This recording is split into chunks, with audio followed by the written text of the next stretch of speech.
Right Pack Radio, a podcast produced by Winding Trails Media, for writers, by writers. Writers, agents, and publishers, for the first time since the Gutenberg Press, find themselves lost in a maze of mystery as technology alters the shape of the publishing industry. Searching for Answers is a group of writers throwing pop culture, writing, and publishing into a crucible of clarity, passion, and humor. This group is the Right Pack.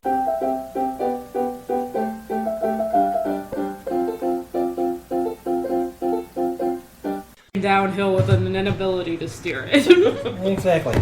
Okay, in 5, 4, 3, 2, 1.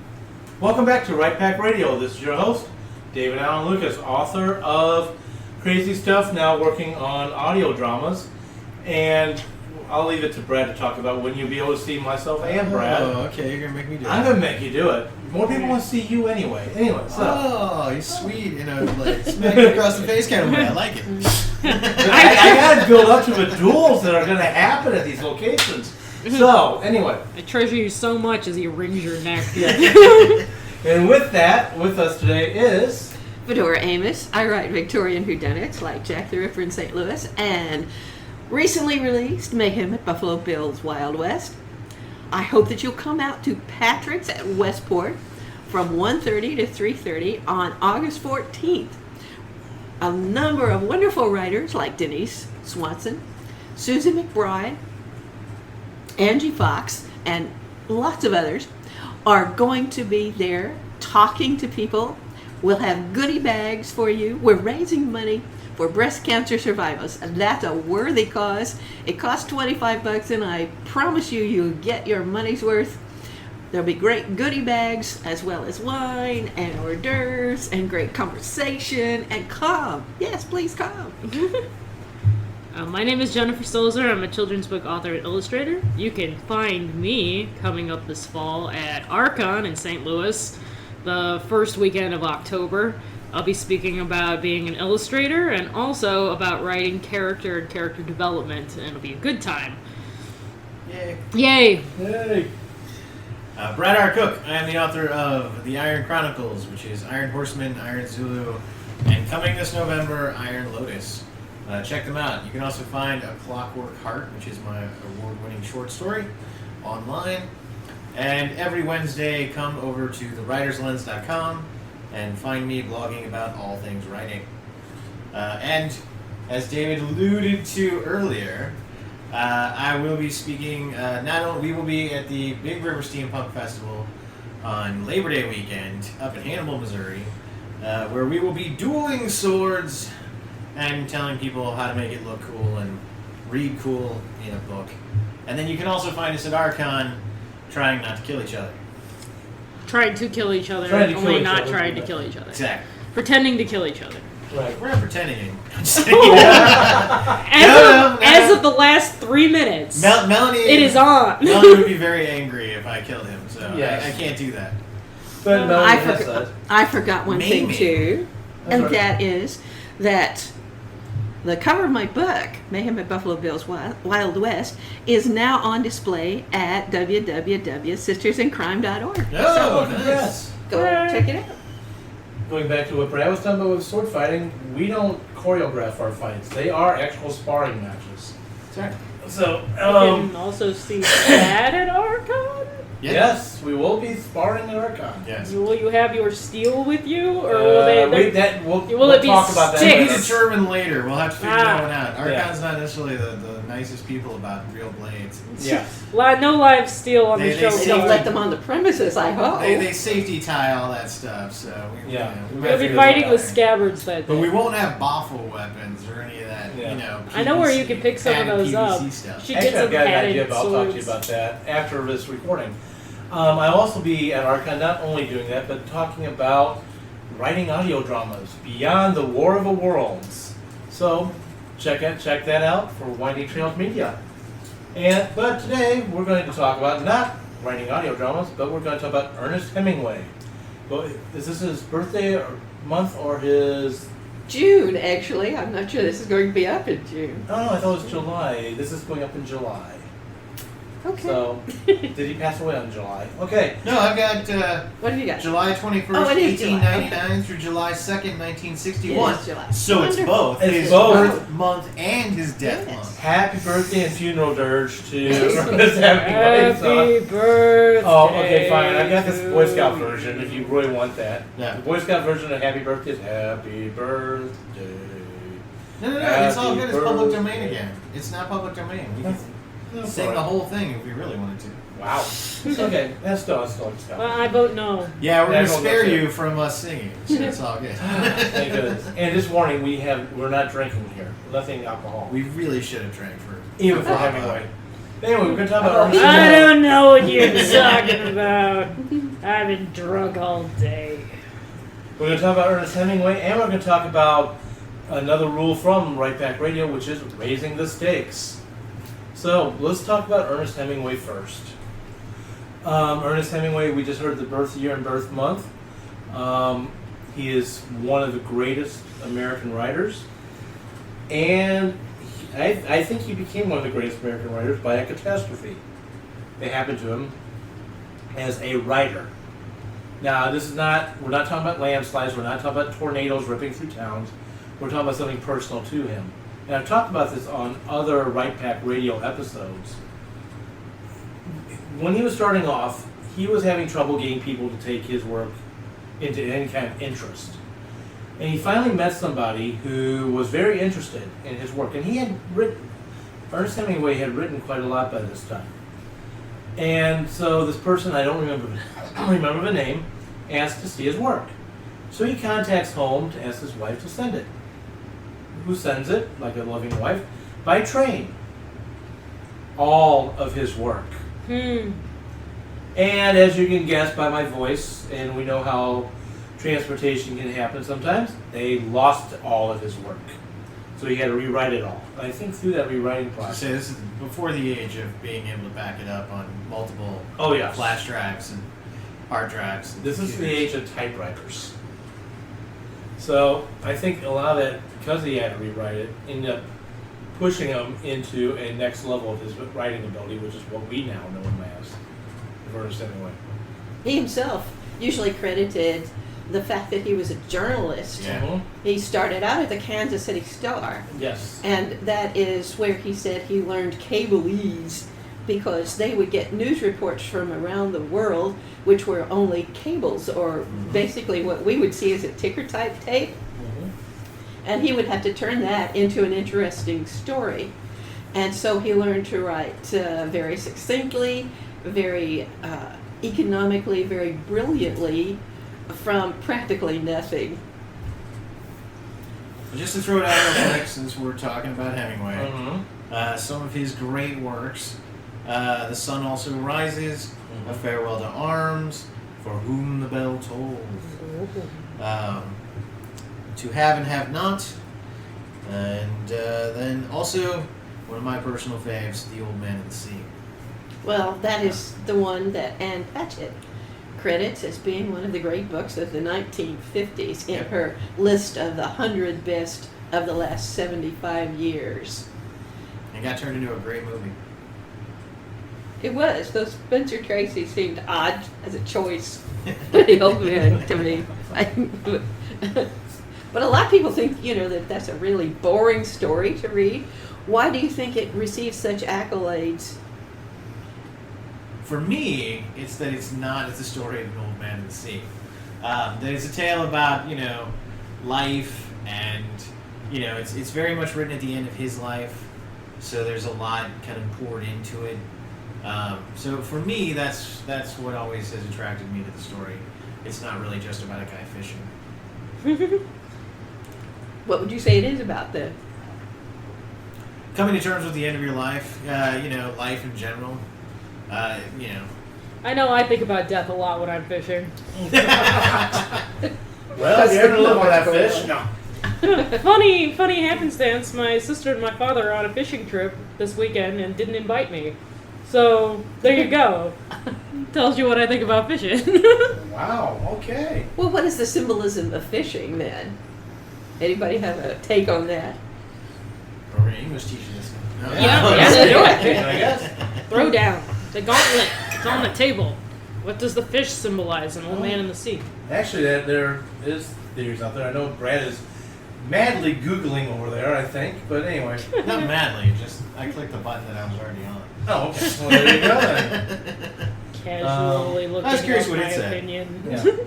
But I thought, wasn't the fish representing... Why did I think... Maybe I'm mixing that up with another story, but I thought the fish represented a goal in his life. And I'm not mixing it up with Moby Dick, with Ahab's goal of catching the whale. Just for some reason, I thought when he actually caught the fish, it's been forever since I read that book. I'm sorry. Well, he does not get to take it home, even Right. if he catches It it. gets Okay. eaten on the way, yeah. Which suggests what to anybody? The futility of attempting things. Wow, there you go. No. I just made that up. More like the joy of attaining things, Yes. even if you don't get to parade it the way you perhaps would like to, True.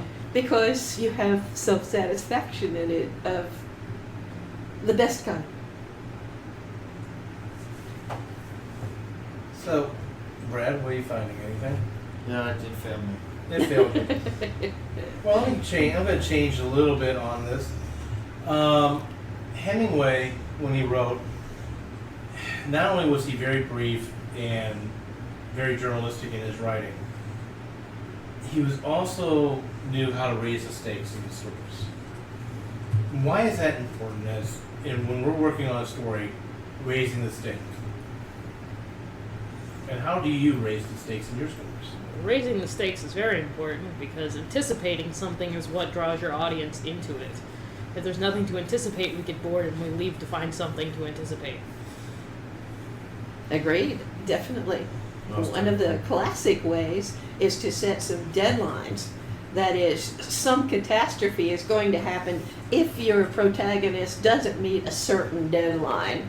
And you know what that outcome would be, and you're not certain usually what the outcome would be if he actually makes the deadline, but we know that it's going to be terrible if he doesn't. And that's one of the classic ways of raising the stakes. Set deadlines. Set deadlines and make costs. Yes. Yes, the cost. The cost of not doing what you're supposed to do is so high that you better do what you're supposed to do. It's the classic ticking clock. The ticking clock, or it doesn't even have to be a timer element. If I'm trying to think of an example just off the top of my head, character is trying to become an expert ranger because he knows that if he doesn't do that, that he will be outcast from his ranger society. So he's gonna keep trying to become this expert ranger, and this is his great big ranger final exam. And his ranger relatives are really, really counting on him to do this. It's not so much a ticking clock, although this is the time to take the exam, but it's a fear of their rebuke and disappointment that is the punishment for not achieving this goal of his. And that's the stake. The stake is realizing that your father will never look you in the eye again if you don't succeed. This is true. That's very well done. So making the punishment bigger is also a fine way to raise the stakes. Make the punishment for failure of whatever kind even bigger than you think it ought to be, or that it gets worse as time goes on. Most definitely. Life and death. Yeah. Absolutely. Nothing worse than knowing that death is looming in the future. Unless it's a terrible death, an even Exactly. worse death. So that is raising the stakes, even on death, is possible. Trying to avoid the inevitable. Very much. Well, something that Hemingway said, I'm going to quote him, and then I'm going to bring this back to raising the stakes of you. Fiction is inventing out of what knowledge you have. If you invent successfully, it is more true than if you try to remember it. So my question to you is, when you're raising the stakes in your stories, or until I haven't talked to other writers doing the same, is that something that's coming out of you, out of your personal experience, where you've faced stakes being raised in your own life? Is this invention based on reality? Not for me. I've had a pretty boring life. No, really, I haven't had any huge tragedies occur to me. So it's stuff that I have to imagine, and I'm glad of that. To tell you the truth, I'm very glad of that. I've had the stakes raised on me before. I don't necessarily want to say that I draw from that, but I've mentioned it before that I'm, an asthmatic and everything like that, and there have been points in my life where you realize from the way the doctors are running around you that your life is in jeopardy. Uh-huh. They don't tell you that. Yeah, they don't come up and tell you, oh yeah, by the way, your breathing's getting to the point where we're really concerned. But you are aware you were the first one called back into the emergency room. Yeah, well, that always happens. There's a woman giving birth, and they Yeah. ask you to come back first. That always happens. That's the beauty part of being an asthmatic. You don't have to wait in a waiting room. they literally just in room whatever. Breathing is fairly important. I'll It is. It's put a fundamental. rubber stamp on that one. Breathing is fundamental. It's like reading. Sorry. Breathing is like reading. Spoken like a true author. Yeah. No. So, having the stakes raised, and, we all talked about, we were just talking about death being one of those. So, yeah, there are points in my life where I've known that death is not that far off. And it's an interesting thing, but I also don't freak out about it because I know that after, an hour or so, I'm probably going to be breathing fine again. Once you have treatment and all that kind of fun stuff. Right. So it's less of a per se a stake as it is there's an actual consequence that's there, but the perception is less because I know that I'm probably going to be okay because I live in the modern world. Yeah. But that would be an interesting stake raising Yeah. kind of thing. You were out, let's imagine you're climbing a mountain, and I've been there. you have an attack, and you drop your inhaler. I was in Philmont. David, Oh, did you go to wow. Philmont? Yeah. Been So there I'm in twice. the middle of New So Mexico. three times. At Boy Scout camp, and I am several days on the trail. So there is no possible way of getting me anywhere quickly. If I can interrupt you for a second, Yeah. I just want to. For I was those in who the don't, mountains. huh? I was in the mountains. For those who don't know Philmont, it is a ranch in Cimarron, New Mexico. Cimarron, New Mexico. Several miles. I mean, we're through some great mountains. But to give you an idea how close the nearest town is, where nearest help is, I can still picture sitting on I think it was top. Taos, New Mexico. I don't remember, but I Yeah, do well- remember standing on top of Mesa, and you could see it. It looked pretty much like a quarter in the distance. Yeah, I So- believe the closest big town was Taos, New Mexico, because I remember we had to take a guy there for X-rays. Sounds like an eventful trip. It was so a couple of days on, I have an attack, an acute attack, and a series of them. And first they take you to the lodge, the rangers station kind of thing, and then they farm you down to what is kind of the central camp where everybody Base goes. camp, yeah. Base camp. And from there, there's a medical center there. So I spent most of my time in that medical center. And then, every time they'd stress test me, I'd have another attack. So, it became that. It didn't matter that I had my inhaler. It was not enough to stop me.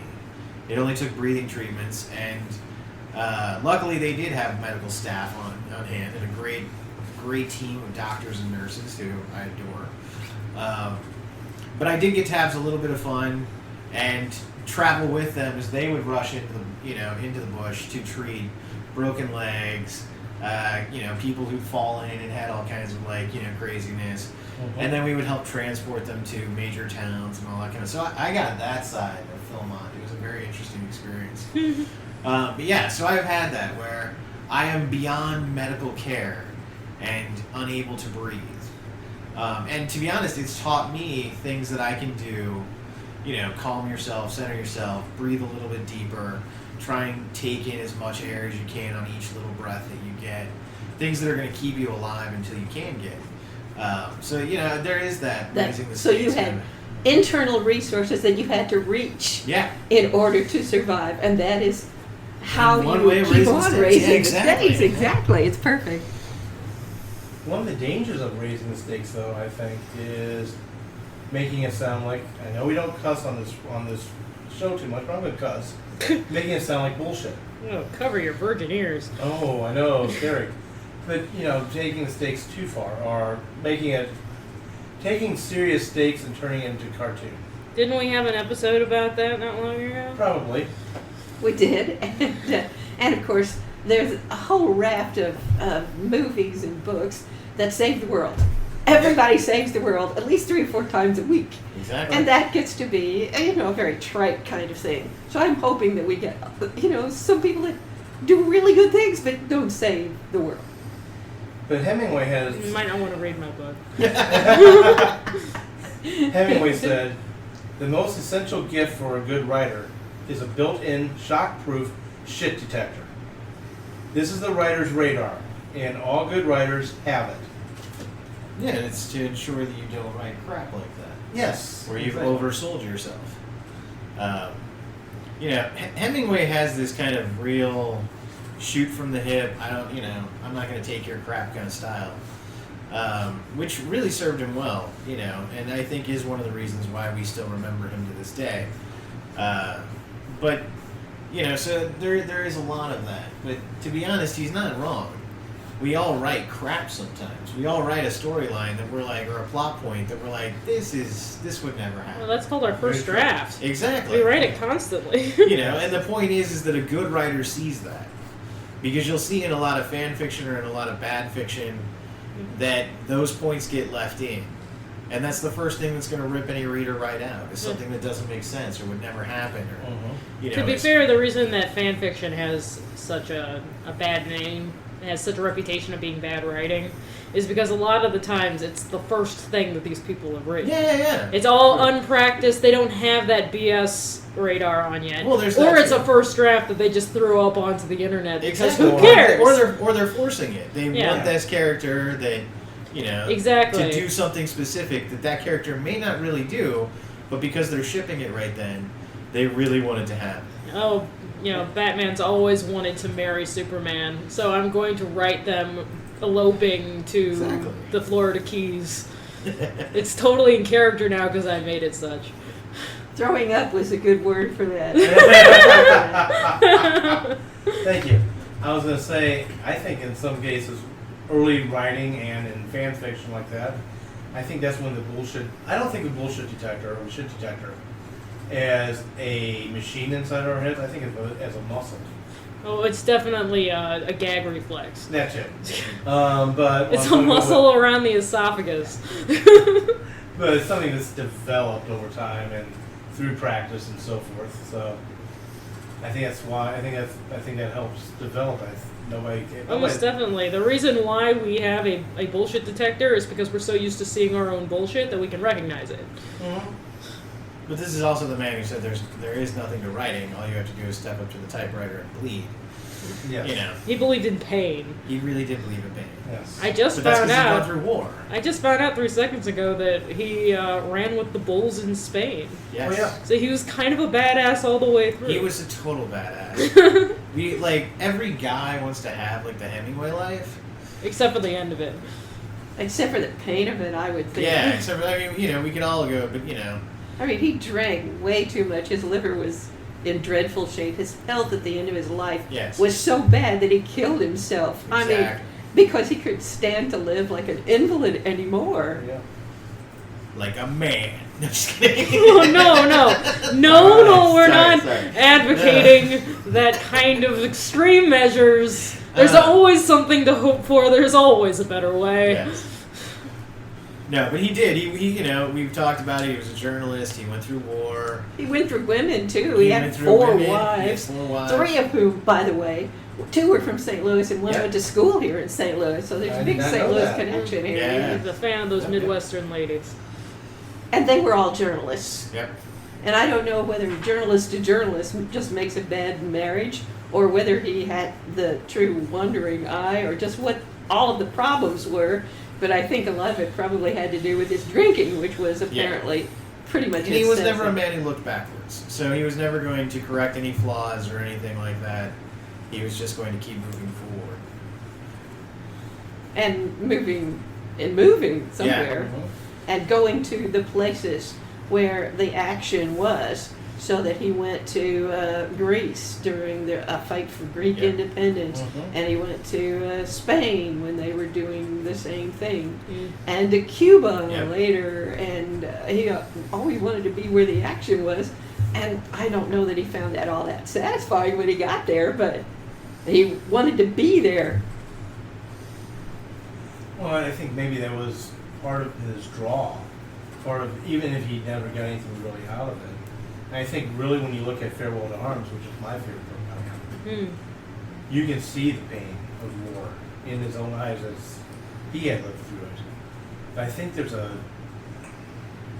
dangerous draw inside of him and other people like him that are drawn to that danger and the need for that danger, even though they don't get any satisfaction necessarily out of that danger. A weird paradox. Do you think it's one of those things that you go to war, you experience that level of fear and thrill, and after that you go around trying to feel alive again? There is something called the pump, which is when somebody gets addicted to the adrenaline of the situation. It could be part of that. And yeah, there are times in which you are never so alive as when you are faced with losing your life. Mm-hmm. And there's an addiction to that. I would. Adrenaline, to be sure. Mhm. And Adrenaline he junkies and all kinds. he won the Nobel Prize, which very few Americans have done, and Nobels, of course, are for a whole collection of work, everything you do, and he didn't have really all that much fiction when you get right down to it. What, 6 or 7 novels and a couple of short story collections. So why was he deserving of the Nobel Prize? Was it? What was it? Was it the style of writing which he invented, Yeah. or I was think- it politics? What do you think it was? I think it's a mix. So I think it's partly the man who had, who was a man of action and had gone around and done all these things, as you were just mentioning, going from one, conflict spot to the next and seeing what kind of trouble he could get into. His novels do have a style. We talk about voice a lot, and you can't always put your finger on it, but the moment you pick up a Hemingway novel or a short story, it becomes painfully obvious that this is Hemingway. The themes that he touched on, they're all universal. It's not like he wrote genre fiction. Yeah. He really was writing literature. So I think because of all of that, there's probably some politics that play into it too. I mean, he becomes super famous by the time he wins the Nobel. So, I think there's a mix of that. But It was on people's minds. yeah, but I think, less so than like Harper Lee, who we talked about in the last episode, who wrote, To Kill a Mockingbird. One novel was the only novel she ever really wrote. And it became, it's beautifully written, touches on all these themes and all this other kind of stuff. I think Hemingway did something similar in the sense of, he wrote what we would now call, literary novels. Mm-hmm. And I think that propels him above some of the others, which is probably why he ended up getting the Nobel. I really think it has a good deal to do with the fact that all of his stuff about war is more realistic, more down to earth Yeah. than what they were typically used to at the time, which was tended to be more in praise of war than anything else. Yeah. Propaganda. And he shows another side of it, a side which is confusing in For Whom the Bell Tolls, which a lot of people think is his best. I don't myself, but a lot of people do, and it's because you couldn't tell which side he was really on. Yeah. Was he on the side of the fascists, the government? Whose side was he really on? You couldn't tell that, not easily at any rate. Yeah. And that confusion, I think, is a key part of war. But I think it had a lot to do with the fact that he treated war as a subject in a different way than was customary. And going to a sense of style, he did not like dialogue tags. No. It's just the one about the elephant. Like, it's a short story. Elephant? No, it's got like elephant in the title or something. What's your now we have to look it up. I'm sorry, you got me on that one. Anyway, What about the elephant? there are actually no dialogue tags in the entire piece. He's kind of famous for that. He wrote in a very, as you were mentioning earlier, very succinct style. So there's not a lot of purple prose, even though it's beautiful. Elephants like white? Is that what it's called? No, I don't think so. I'm Googling. Google it away. It's a Google short it. story. So yeah, and Hills you know, Like White Elephants. that's it. Short Hills Like story White by Elephants. Ernest Hemingway. Oh, Yes. Okay. Hills Like White. Thank you. You're I welcome. appreciate that. Thanks, Google. Thank you, Google. Yeah, famously has not a single dialogue tag in it, and when you read it, can get confusing. But yeah, so you know he's got that kind of, and you know as I was mentioning earlier, it's a journalistic shoot from the hip kind of style. It's very much give you what you need to know and get out of there. I love his quotes. I'm a huge fan of his quotes. They litter my like books that I have where I write writers' quotes down. I love quoting him often. So yeah. My favorite of his work is not The Old Man in the Sea or For Whom the Bell Tolls or any of the novels. It is a series of short stories that he wrote when he was very young. They were really pretty much the first things that he wrote. The Nick Adams stories, which is a coming of age. When you put them all together, it's a coming of age deal. And my favorite of those is Big Two-Hearted River, which practically nothing happens. The guy goes into nature for redemption and healing, and all he does is fish in a very precise, very simple way, and that is a method of healing. So it is, I think, the epitome of his iceberg theory, that what you have on the page is only the very tip of the iceberg, and all of the rest of it is underlying meaning. And that too is a way of raising the stakes, because people know after they read one or two, I got to think about this. Yeah. I can't just let it, kind of sit in my brain. I really got to think about it. This is true. So, I'm sorry, I was looking for a quote here, but I lost.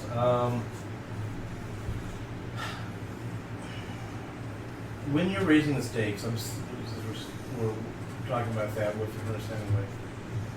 When you're raising the stakes, how desperate do you get as a writer?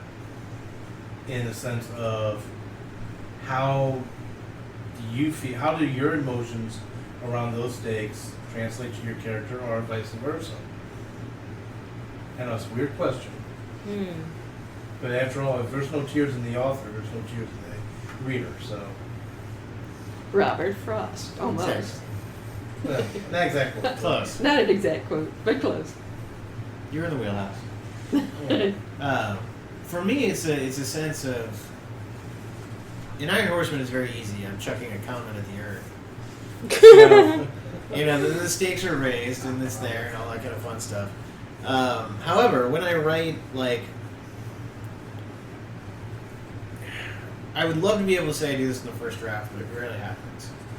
I write the first draft, and then I see where I can punch it up. I see where I can raise the stakes. I see where I can add in more tension. I just call it more, because it's more than just the tension. And for me, this is what I love to call the magic of rewriting. For me, the magic of writing is in the editing, not necessarily the initial words that I put down on the page. Because, to be honest, the initial words that I put down on the page aren't always that good. I think we can all say that. Exactly. So, for me, when it comes to raising the stakes, it's really going to happen deep into an edit, maybe the third or fourth edit of the book, and it's going to come because now I have a complete understanding of the story, where I'm going with it, the themes that I'm touching on, and I want to make you care more. I want to make the reader give a crap about what they're reading, so they keep flipping the page, they keep going to the end of the book. So really, it becomes about that at some point. Like there's this, it's never the first draft. It's rarely the second draft. It's usually after that, where I start to get a real sense of how I want to push it. what I want to make you feel in certain places, but more importantly, the overall sense of urgency. Because, I'm writing for basically teenage boys. Everyone can read my stuff, but it's kind of who I've aimed the book at. And they're not the most prolific readers in the world. So I never want to slow them down, and I always want to keep that kind of roller coaster pace. Iron Horseman very much has a roller coaster kind of pace, and I enjoy that, and I want to keep that up. I found the quote finally. Normal, when you're looking for something, when you need it, you can't find it. The second you don't need it, Yep. pops up. So, and this kind of flies a little bit in the face of all our talks about writing the book, by the way. Just putting it out there. There is no rule on how to write. Sometimes it comes easily and perfectly. Sometimes it's like drilling rock and then blasting it out with charges. And I think sometimes that's true too for raising the stakes. Go ahead. Well, I was going back to the other point, which is that I always write to the black moment. Right. But I don't ever write that scene because I have to raise the stakes to get there. And the way to raise the stakes to get there is by putting obstacles in my protagonist's path so that it doesn't come easily even getting to the black moment.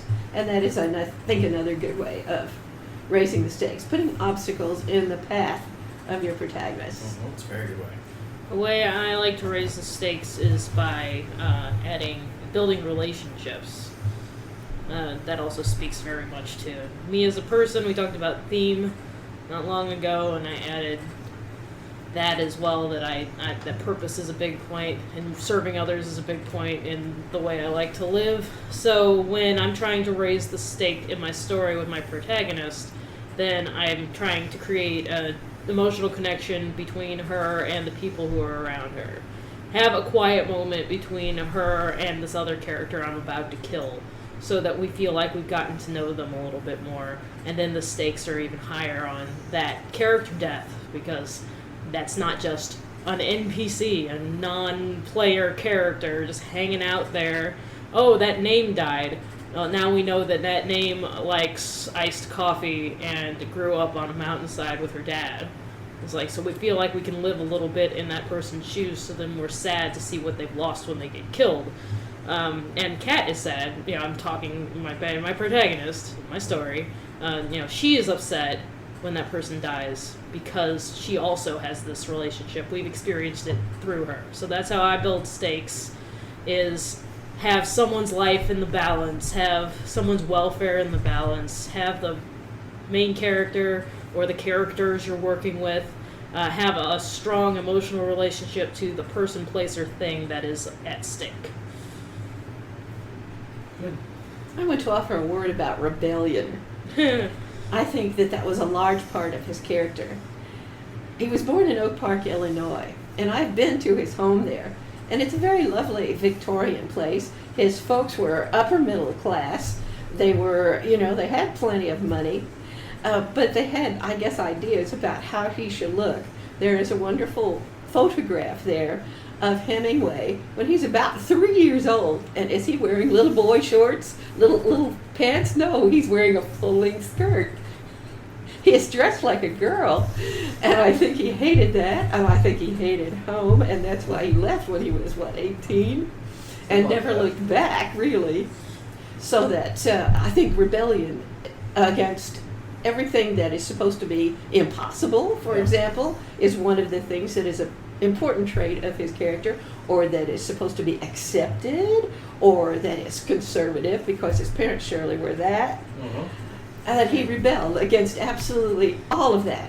And yet at the same time, there's a very sweet and sort of tender part of him. I've also been to Key West, Florida, where his home is, and it's of course a tourist trap now. And he wrote in real austerity in this little room on top of a shed, and that you'd go upstairs to, and he would go in there and lock himself in and storm around and write a few words and storm around, and then he would go to the bar and drink mojitos and live that kind of life, which is not a very good lifestyle to live in, in Key West, where they celebrate sunset every day, for goodness sake. Yes. Wonderful Well, place to go. You've been there, you've seen what sunsets there. It's worth celebrating.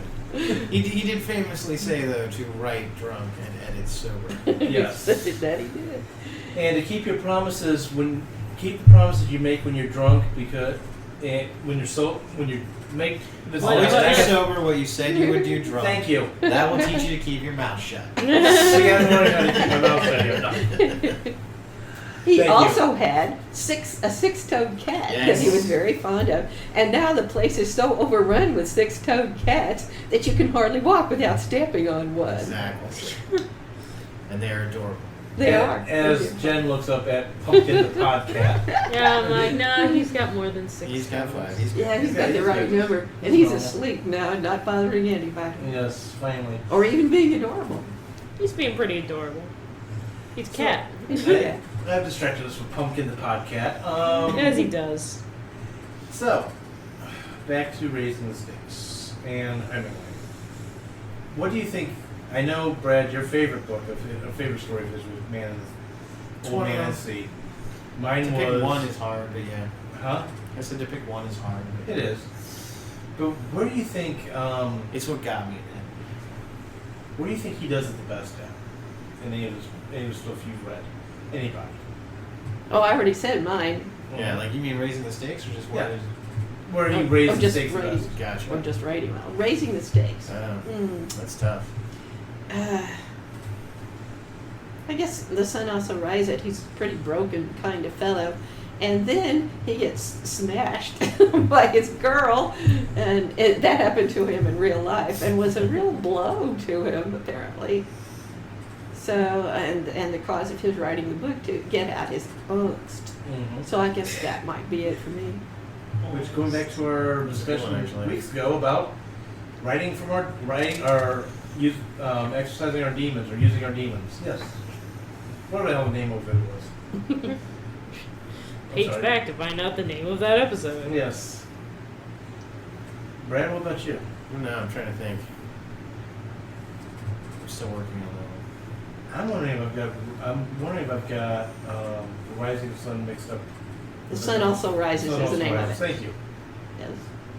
Was that? That's the bullfight one, if Yeah. that helps any. Okay, then I'm definitely not thinking of that one. Helps, No.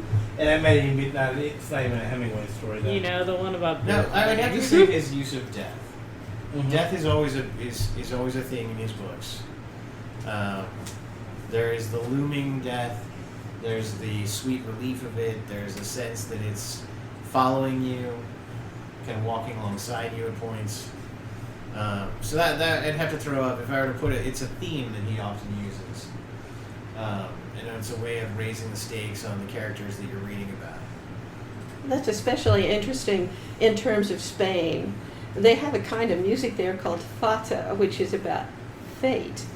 And that works in with the bullfighting and with everything about this death of the bull, and sometimes the torero too, that is very Spanish in character. Yeah. There's a wonderful Spanish poem called El Cinco de la Tarde, and it's all about 5 o'clock in the afternoon, the bullfight begins, and the crowd is enthralled, and the blood comes to the sand, and it's very dramatic kind of poetry and very famous in Spain. Mhm. So that it shows that they have really a different consideration about death than most did, and I think he found that very fascinating. I find it fascinating too. Yes. It's funny that you said that. And I'm looking for a quote. Mhm. I literally just saw this right before you said that, and I gotta find it again. Where he was talking about storytelling and death. So while I'm doing that, now of course I can't find it. You really do need to index this book. I marked the quotes that I liked. I know. What do you want, David? You read your mind, heaven's sake. I wouldn't want to read my mind. That'd be dangerous. Never know what comes out of that thing. Anyway, we was talking about. Okay, I'll have to find the quote later. But he was talking about how every great story should end with death, and that a great storyteller should be able to bring you there rather than divert you away from death. That's the gist of the quote. That's not the quote. But he was talking about death as being a symbol of a life, lack of better saying. The symbol of, how do I want to say this? A life well worth having lived. Not something that somebody just sat in a hammock and drank mojitos the entire time and didn't have a life. You had a pretty big life. For Yeah, sitting he in a had a big hammock life. and drinking mojitos. I don't know. That'd be boring eventually to me. Maybe I always got to wonder, at least I do, about his suicide. And of course, it's been a topic of conversation by many, many people as to whether it was cowardly or whether it was brave. Anybody have a take on that? It's manly. Just kidding. Suicide and I have a back and forth point of view on that one. Go ahead. Not just on him, but on all suicides. I don't know. Sometimes suicide is, in a lot of ways, an ultimate act of cowardice. This is my personal. This is not talking about understanding himself. But in other ways, it is also can be an act of bravery. It can be an act of complete selfishness, and it can be a complete act of mercy too. And it's one of those. It's a really hard decision which way that should go. And with him, I don't remember what he was facing in the end. His health was Yeah, was no, shot. was His deteriorating. liver was Yeah. shot. Yeah. And he had all kinds of other problems as Yes.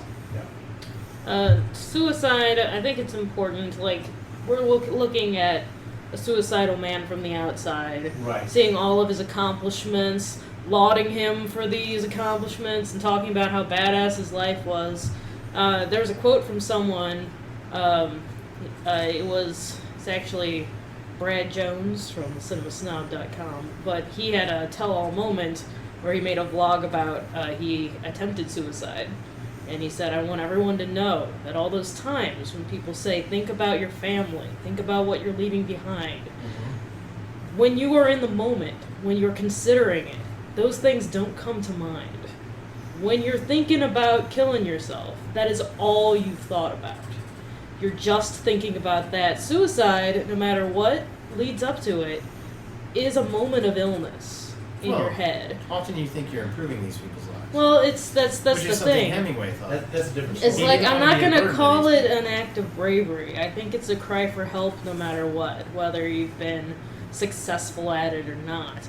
And I think that in his case, yes, his health was failing. He was tired of living the way he was living.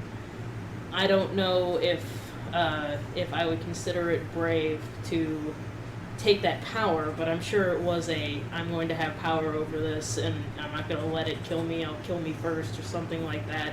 If I was writing a story, it would be framed in such a way, but there's no way that we could tell what was going on in his head because a suicidal person is experiencing the darkest form of depression at that time.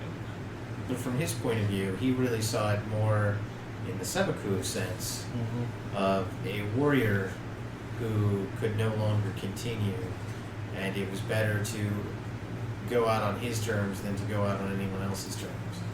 And so in that sense, yes, it's about depression, but it's also about, choosing your moment and, kind of choosing to remove yourself from the pain as opposed to, continue to deal with the pain and be a burden to others. I'm not saying he's right or anything like that. That's not what I'm advocating. I'm just saying that, less so than out of, it was depression, but less so than out of, say, some of the other forms of suicide that you will often find. Hemingway really saw this more as the honorable death, as opposed to, kind of an ultimate sense of depression or something like that. Now, a lot of suicide is like that. But in Hemingway's mind, this really was more an act of seppuku, which, is the samurai art You know, form. ritualistic suicide. killing himself. Now, he did not do it that way. But, that's kind of where it came from. He was a man of action who could really no longer tolerate the life that he was being forced into from a hard life. I mean, we've talked about just how hard his life was throughout, and most of it done entirely on his own. I mean, let's be serious. But, I think, at least from everything I've known about Hemingway, is that it seems to have come out of that sense, less of a sense of depression or something along those lines, more of a, I'm going to choose my time. Many writers and other people as well, including a biographer of his, called him Papa Hemingway. Yep. What do you think the significance of that might be? Well, before we get there, I thought you were going to talk about the suicide aspect. I did finally find that quote once again. Uh-huh. All stories end in death, and he is no true storyteller who would keep away. I'm sorry, I screwed that quote up.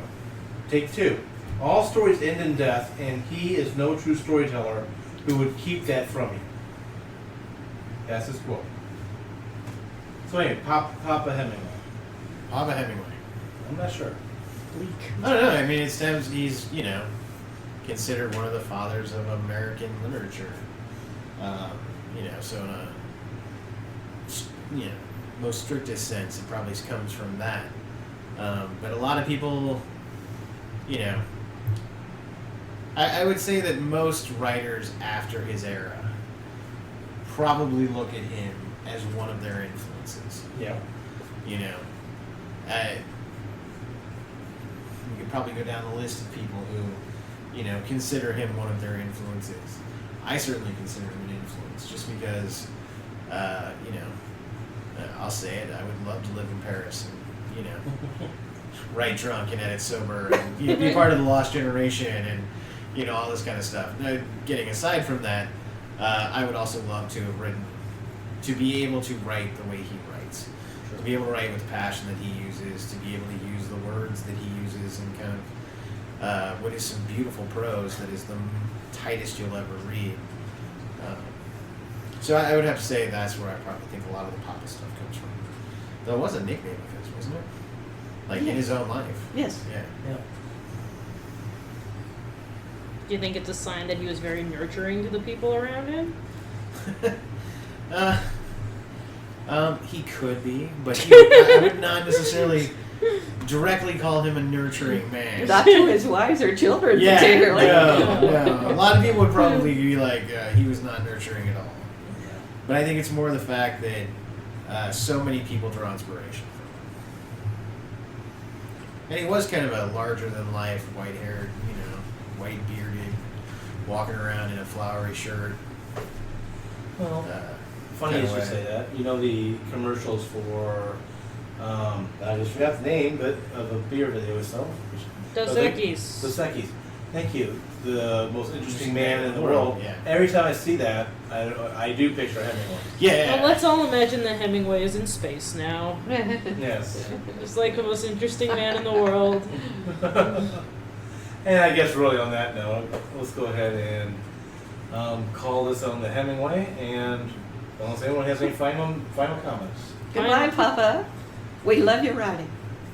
And on that note, tune in next week for yet another interesting story in the writing industry. Have a great week writing. Have you ever written an audio play? Have you even considered writing one? Visit www.windingtrailsmedia.com because currently we are looking for audio plays to produce. Again, that is www.windingtrailsmedia.com and visit calls for scripts. And while you're at it, please sign up for a newsletter and you will find that icon at the bottom of every page. Did you know that Right Pack Radio has an international audience? How would you like to reach that audience in regards to your books, your book services, your author services, or more?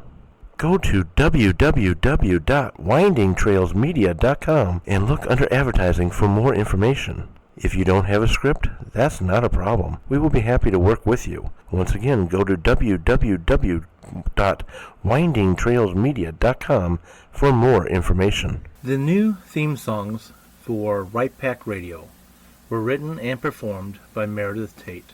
All copyrights remain with her.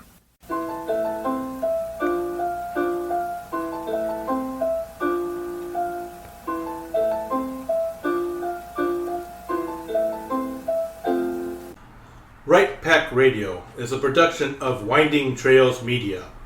Please visit Winding Trails Media at www.windingtrailsmedia.com for more information, and sign up for the monthly Winding Trails Media program to stay up to date with upcoming projects, episodes, and events.